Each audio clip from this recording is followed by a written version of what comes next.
히브리서 10장. 율법은 앞으로 오게 될 좋은 것들의 그림자에 불과하며 참된 것의 완전한 모양이 아닙니다. 율법 아래 있는 사람들은 해마다 똑같은 제사를 드립니다. 그러나 이 제사를 가지고 예배 드리러 나오는 사람들이 완전해질 수는 없습니다. 만일 율법이 그들을 완전하게 할 수 있다면 예배 드리는 사람들이 깨끗하여져서 더 이상 죄의식도 느끼지 않았을 것이며 제물을 드리는 일도 그쳤을 것입니다. 그러나 제사는 해마다 자기의 죄를 생각나게 합니다. 그것은 황소나 염소의 피로는 죄를 깨끗게 할 수 없기 때문입니다.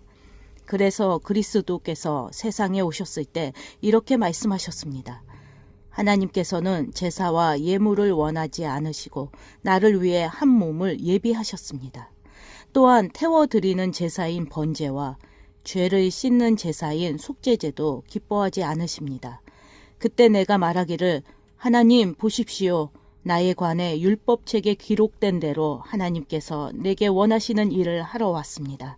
이 말씀에서 그리스도는 먼저 하나님께서는 제사와 예물을 기뻐하지 않으시고 번제와 속죄제도 원하지 않으신다고 하셨습니다. 이런 것들은 율법이 명령하는 제사들입니다. 그리고 나서 내가 왔습니다. 하나님께서 원하시는 일을 하려고 왔습니다. 라고 말합니다. 즉 하나님께서는 새로운 제도를 세우시려고 첫 번째 제사 제도를 폐지하신 것입니다. 예수 그리스도는 하나님께서 원하시는 일을 하셨습니다. 우리는 예수 그리스도께서 단번에 몸을 들이신 제사를 통해 거룩함을 입었습니다. 제사장들은 매일 제단 앞에 서서 맡은 일을 행합니다. 그러나 그 제사들은 죄를 없애지 못합니다.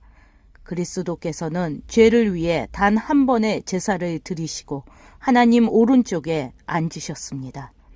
그리스도는 원수들이 그의 발 앞에 무릎 꿇을 때까지 그곳에서 기다리고 계십니다. 한 번의 제사로 그는 거룩하게 된 자들을 영원히 완전하게 하셨습니다.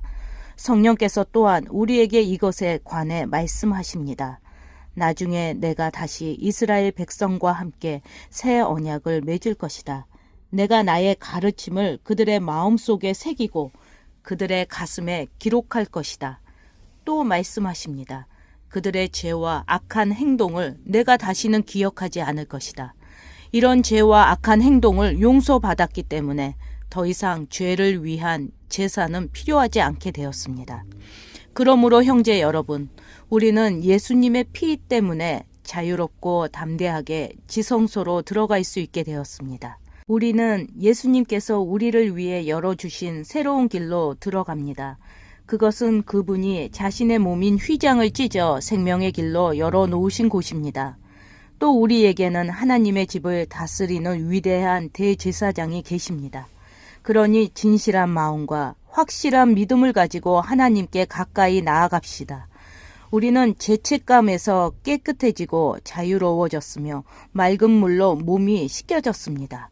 하나님께서는 약속하신 것을 지키시는 신실한 분이니 우리가 고백한 소망을 굳게 붙듭시다. 서로 돌아보고 사랑을 베풀며 선한 행동을 하도록 격려합시다. 어떤 사람들이 하는 것처럼 교회의 모임에 빠져서는 안 됩니다. 그날이 가까이 다가오는 것을 볼수록 함께 만나며 서로를 격려해야 할 것입니다. 만일 우리가 진리를 알게 된 후에도 일부러 계속 죄를 짓는다면 그 죄를 씻을 제사는 없습니다. 거기에는 오직 심판을 기다리는 두려움과 하나님을 거역하며 사는 자들을 태워 없앨 크고 무서운 불만 있을 뿐입니다. 모세의 율법에 순종하지 않고 그것을 어긴 사람들도 두세 명의 증인이 있으면 사형을 받았습니다. 그렇다면 하나님의 아들을 공경하지 않는 사람들은 어떻겠습니까? 그들은 자기를 거룩하게 한 언약의 피를 별것 아닌 것으로 여기며 은혜의 성령을 욕되게 하였습니다. 따라서 그들은 더 큰 벌을 받게 될 것입니다. 우리는 하나님께서 잘못을 행하는 자들을 벌하고 그 죄대로 갚아주겠다고 말씀하신 것을 알고 있습니다. 또한 주님께서 그의 백성을 심판하실 것이다 라는 말씀도 하셨습니다. 살아계신 하나님께서 심판하시는 대상이 된다는 것은 정말 무서운 일입니다. 여러분이 처음 진리의 말씀을 배우던 때를 기억해 보십시오. 많은 어려움들이 있었지만 여러분은 꿋꿋이 이겨냈습니다. 때때로 사람들 앞에서 모욕을 당하며 핍박을 받기도 했고 그런 고난을 받은 사람들과 친구가 되기도 하였습니다.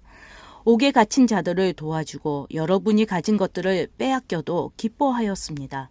그렇게 할 수 있었던 것은 여러분이 더 좋고 영원한 것이 있다는 것을 알고 있었기 때문입니다. 그러므로 이전에 가졌던 용기를 잃어버리지 마십시오. 더 큰 보상이 여러분을 기다리고 있습니다. 인내를 가지고 하나님께서 원하시는 일을 해서 그분께서 약속하신 것을 받으시기 바랍니다. 조금만 있으면 오시기로 한 그분이 오실 것이며 결코 늦지 않으실 것이다. 나와 함께 의롭게 산 사람들은 믿음 때문에 생명을 누릴 것이다. 그러나 믿음에서 뒤로 물러난 사람들을 내가 기뻐하지 않겠다. 우리는 뒤로 물러나 하나님께 버림을 받을 사람들이 아닙니다. 우리는 믿음으로 구원함을 받을 사람들입니다.